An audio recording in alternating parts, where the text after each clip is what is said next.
M. Ali Diallo Sow, président de l'entente des ex-temporaires de la Régie des chemins de fer du Sénégal. L'objet de la rencontre de ce matin, c'est d'abord informer les camarades de la situation actuelle que vivent les cheminots retraités, qui traversent des difficultés énormes vis-à-vis de leur pension. Naturellement, les camarades retraités cheminots, ils ont les cotisations ont été respectées par travailleurs et par employeurs. Mais il se trouve que les gens ne l'ont pas vu au niveau de leur salaire, ce qui a posé beaucoup de difficultés pour les cheminots. C'est l'objet de cette rencontre de ce matin. Très bien. Je voudrais rappeler et remercier le président de la République parce qu'il avait donné, il m'avait appelé à son temps et il avait donné des instructions fermes pour que ce problème soit vidé et qu'une partie a été vidée, c'est-à-dire le problème du remboursement de l'année dernière, avant la veille de la Tabaski, les 1 milliard qu'il a remis entre nos mains. Mais ça reste, ce que nous constatons,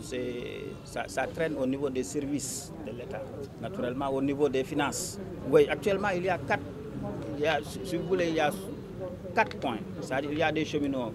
qui sont allés à la retraite et qui n'ont pas encore perçu leur retraite. Et ils sont partis depuis, il y a ceux qui sont partis depuis 5 ans, même plus, faute de nos déclarations. Donc c'est une faute grave de l'administration du chemin de fer, si vous voulez. Il n'y a pas de versement. Il y a des années qu'ils ont... Disons, il y a des années qui n'ont pas été respectées. C'est-à-dire, des fois 10 ans, 5 ans, et ainsi de suite, quoi. Ce qui fait que ça influe au niveau des pensions. C'est la raison pour laquelle nos camarades, au niveau de leur pension, il y a des maigres salaires de 50 000 ou bien moins de 50 000. La conduite à tenir, c'est de demander à l'État.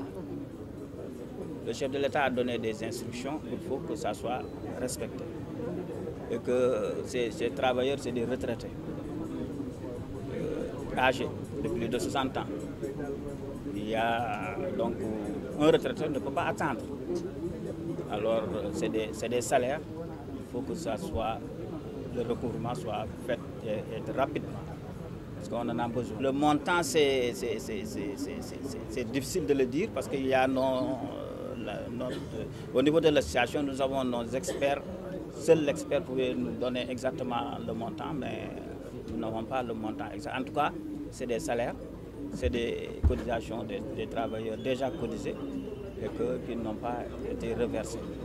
Donc, c'est ça. Habib Gaye,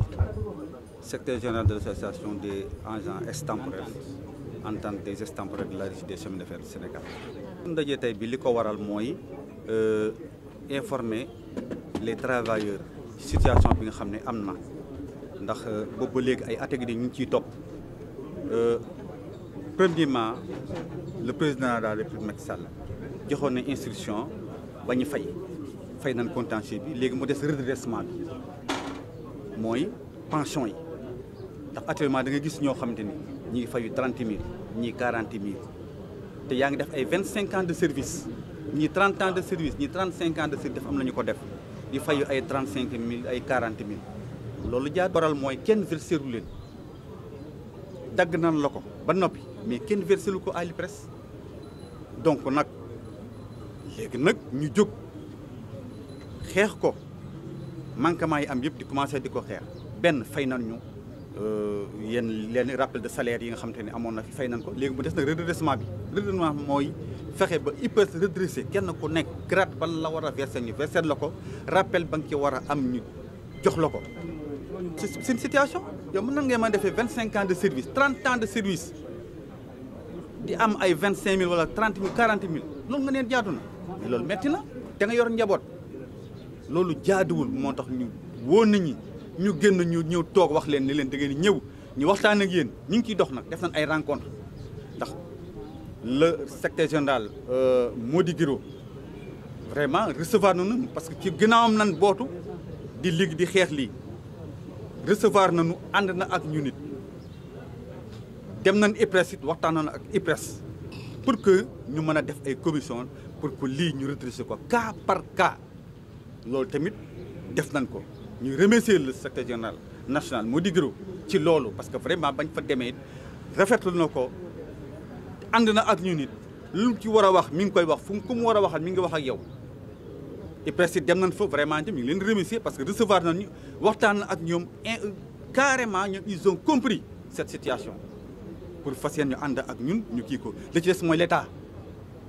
moo ci des mooy état yi da ci war a jàpp parce que xam nañ ni tooñ nañ ñu depuis régime des chemins de fer ndax da nga daan dem retraite war a dem retraite ñu xam ne yow mii dese na la ay weer ñu la ñu defal la benn chèque calculer la rek ni lii nga fa war a am rek da nga dem déposer ko kii IPRES ñun ñu commencé la fay sa pension mais loolu IPRES waxoon na leen li ngeen def baaxul nit ñi versé leen carrément mais doo bàyyi ba dikki nga xamante ni mi ngi dem retraite suba wala ginnaaw suba rek ñu calculer ko daan ne woy yow li nga war a am rek nga dem ñu dugalal la ko mais est-ce que loolu ñu def baax na c'est pas bon bari na man mën na war a mat 1000 cheminots loo xam ne depuis 20 ans 30 loolu mi ngi fi am IPRES mi ngi ko wax signalé na ko lii moo am. mais est-ce que yéen calculer ngeen redressement bi ñaata la chemin de fer yore non loolu commission yooyu ci leen war a dem moo tax ñuy woo nit ñi nii on prépare des cours on a rencontré nañu waa IPRES li ñu bëgg a def commission nga xam ne cas par cas la cas par cas ñu jël cas par cas ñu yow kañ nga fi ñëw ñu ni ñëw nga fi 1980 ban grade nan la versé ñu ni grade bii nan la versé ay 3 4 mooy lan mais y a des cotations ay 3 5 3 6 yooyu cotation boobu moo baax cotation boobu bu la ko versé léegi te ngay am pension bu baax mais bu la defalee ay catégorie kon mooy dañ laa sàcc dañ daan sàcc nit ñi dañ ñëw calculer la rek benn chèque rek nii la am dem la nga versé IPRES commencé la fay nga dem fekk fa ay 30 000 kay 40 000 50 000. bien sûr direction chemin de fer pare na pour kii ak ñun pare na mi ngi ciy jàpp parce que par A ou par B da ciy jàpp parce que chemin de fer gi mënuñu ko redresser actuellement te réglé woo problème cheminots yi c'est impossible mënta nekk. beaucoup de personnes am ñu fa y a des veuves gis nga fee ñoo xam ne ay veuves nañu bi ñuy fay contentieux bi y a des beaucoup de veuves ñëw nañu ñu fay leen seen jëkkër gaañu na xaar na ko ba sonn redressement boobu ñëwul mais actuellement nag dañ cee taxaw temb moo tax ñu woon nañu ñooñu actuellement ñoom presque ñoom booy seet bokkuñu si quoi. solidarité bon on a informé tout le monde ñu ñëw parce que ñoom ñooy dernier point bi sax mooy ñi nga xam ne demaguñu à la retraite ñu ñëw pour mën a topp see ñun dañ koo boole ci suñuy point waaw mooy suñu 6e point ñi nga xam te ne demaguñu à la retraite ñu ñëw ñëw bokk def solidarité parce que dañoo bëgg ñoom buñ ca tollee dina fekk ñoom seen lépp tegu ci yoon. mais président daaw 29 juin bi mu fiy ñëw jox leen milliard bi ngeen kontaan. waaw yéen it wax leen ko am na leen. en kay mais il fallait que ñu fay ba noppi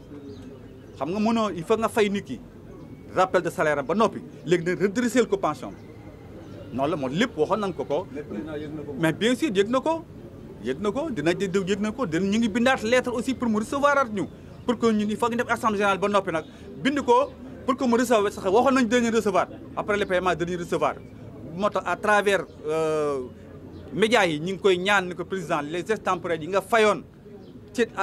l'approche de la tabaski ñu ngi lay ñaan nga recevoir leen pour que ñu mën a continuer ça rappelle ñu mën a continuer redressement suñu pension yi parce que pension nga def 25 ans ñu lay fay ay 30 000 50 000 loolu jaadul yoon te nga yor njaboot donc li ñu bëgg mooy mu recevoir ñu waxtaan ñu expliquer ko lépp mu xam ko mu boole ñoog ñi nga xamante ni ñooy les directions techniques yi nga xamante ni ñoom nañ ñu war a booleer pour ñu mën a toog IPRES liggéey bi ñu daan koy liggéey mu tegu ci yoon.